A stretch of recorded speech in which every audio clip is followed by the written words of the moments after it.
how to change login email on Facebook. So if you want to change your login email on Facebook, then first of all you have to open up your Facebook application, and here after opening, now you can go to the upper right corner which has the 3 bars icon, and then you can go to your profile, and here under your profile you can go to edit profile, and if you scroll down you will have edit your about info. Tap on that, and then if you scroll down here you will have contact info option, and under the contact info you will have edit option on the right side.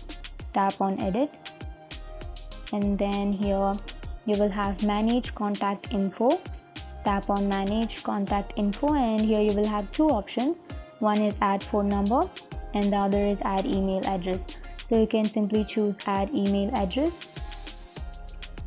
and here you have to add an additional email address, and after adding the email you can tap on add email address, and after adding your email address, here you will have your email address under manage contact info. So you can simply tap on your email address, and here you have to set your email address to the primary email address.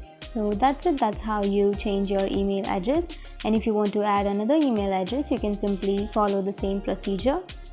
And that's it, and if you have any questions feel free to comment below. Thanks for watching.